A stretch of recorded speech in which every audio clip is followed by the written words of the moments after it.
I'm Cherie Heiberg, the Archivist here at Cloud Imperium Games. Welcome to a new edition of the Loremaker's Guide to the Galaxy. For those of you who have not seen Loremaker's Guide before, it is a segment in which the lore creators of the game get together and discuss the science and history and myth behind each of our systems. And today, I am delighted to be able to talk about Terra, the shining jewel of the UEE. No. Terra's more like the terrible center of the UEE right now. Earth is the real center of this galaxy. Spoken like someone who is jealous of all the commerce and population and activity that is happening in Terra. So it goes. But let me, I guess if I have to do this, I'll do this. Let's talk about terrible. Terrible. Excuse me, Terra. Kind of rude there, isn't he? It just slipped out. But where's all this hatred coming from? It's coming from, I think, Terra's attitude towards them being better and everything there being kind of like perfect and just like awesome. So well, I'm just gonna tell you, the thing about Terra is you might think of us all the time and like tell us we're bad, but we really just don't think about you at all. That's the problem. They don't think about the rest of the UEE, and it's kind of too bad. But Terra was a system that was discovered back in 2516 by Wenying Song, who was the chief surveyor and engineer of the UEE's Eastern Expansion Program. Oh, we may as well. Why don't we just go and check it out? Yeah, take us to where he is now. Terra, the name is a little derivative of Earth, or remind you of that. Don't blame Winging Song on that. His Eastern Expansion Program actually named this system 342A, which has a much better ring to it than Terra. So it's kind of a shame we got away from that. Oh yeah, we all know people remember long sequences of numbers much better than they remember words. Yeah. So anyway, Terra is a small system with a sun that's almost identical to ours. It's a G-type main sequence star.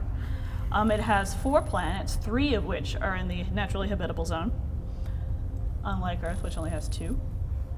It's a nexus of 7 jump points, a natural nexus of 7 jump points, and maybe there'll be even more to find. So with that large amount of jump points, all things in the UEE do eventually flow through Terra. And the star was named Terra Nova after the planet, which was a bit of an unusual move, but it had stuck.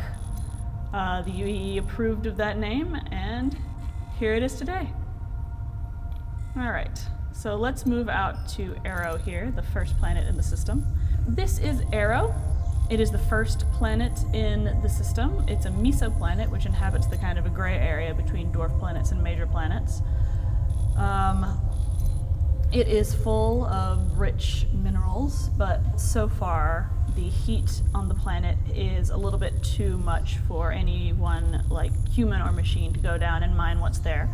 But eventually, with the power of human innovation, we will get there, and we will be able to harvest the incredible amount of minerals that are present within the planet. And that's another thing about Terra that's a little infuriating, is that they just believe that human progress is all that is needed for this universe to be shaped in the way humanity wants it to be. It's whether it's us finally figuring out the science to get really close to a sun that we were never ever intended to get really, really close to, just so we could extract resources for more trade, which benefits them, and all that fun stuff.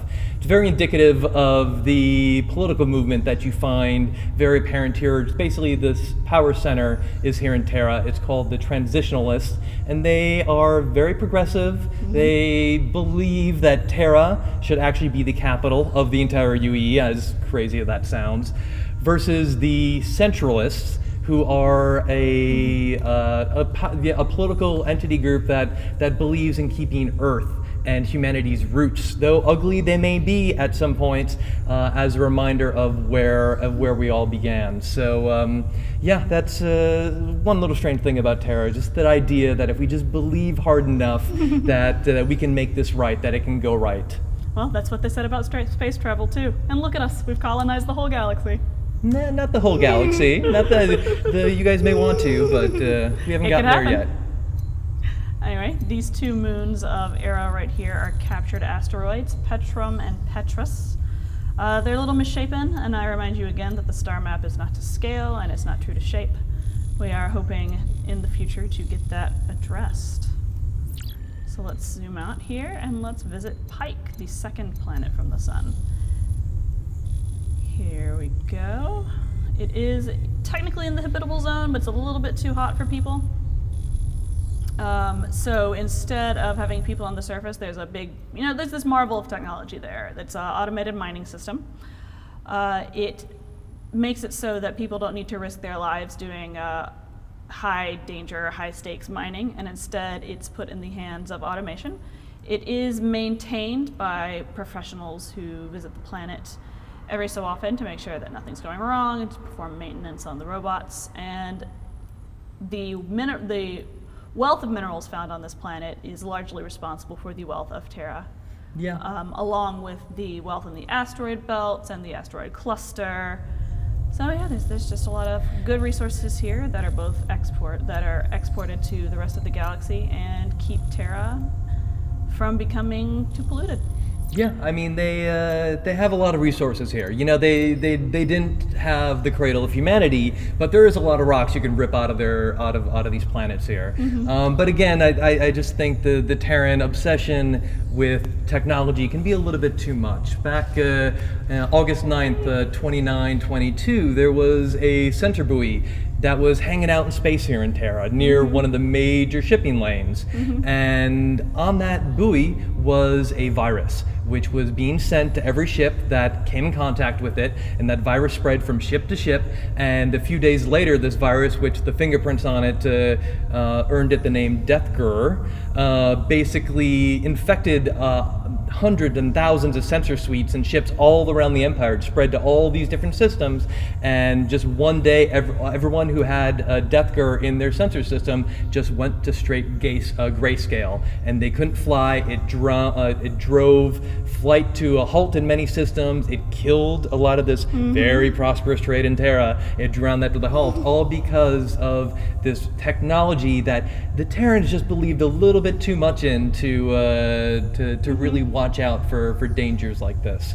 So yeah, it's nice you have resources, but run by technology, but it's not always the best thing. I mean, viruses happen every day, but clearly the only virus that matters is the one that happened here in Terra. Am I right, everybody? Yeah, you are actually. Thank you. Thank you for making my point. I appreciate that. Ugh, where's this hostility coming from?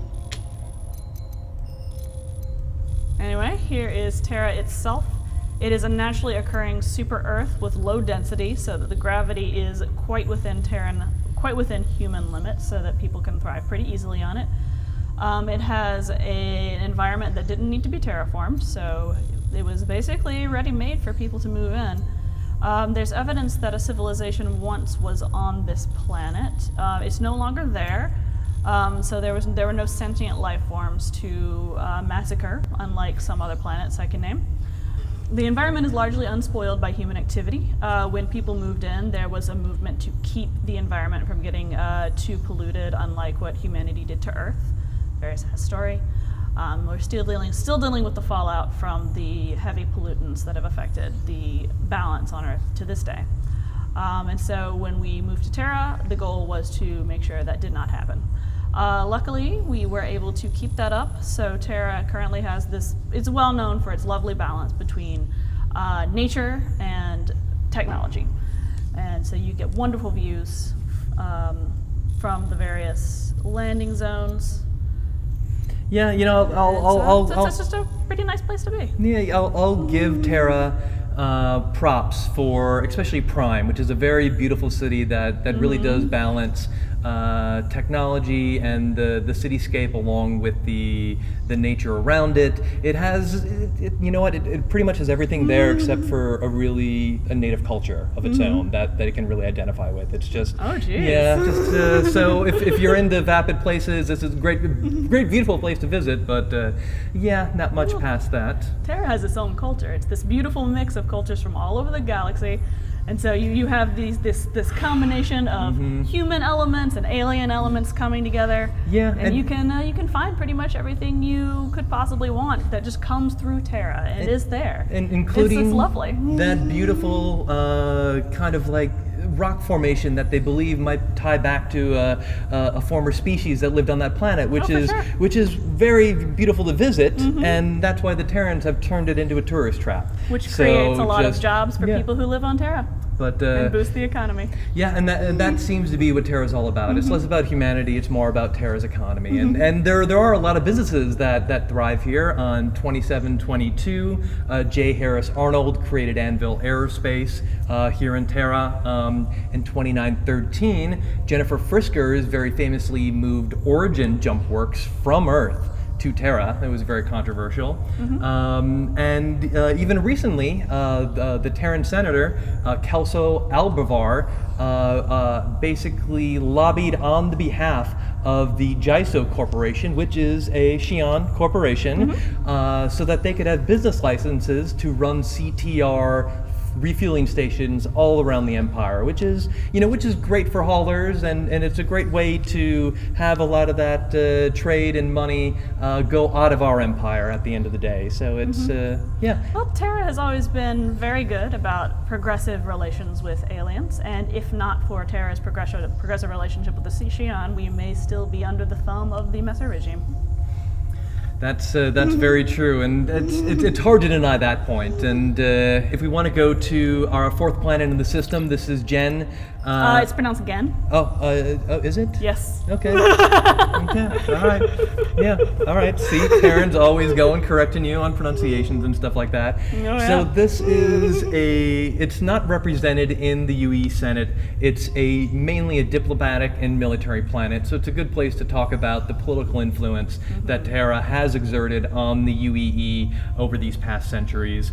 It goes back all the way to the Mesa era, where Terra really was the focal point of anti-Messer information or anti-Messer activism during those dark times.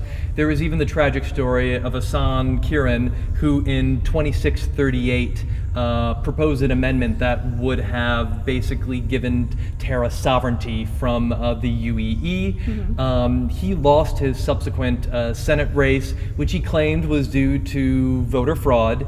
Quite possible in that day. That's odd.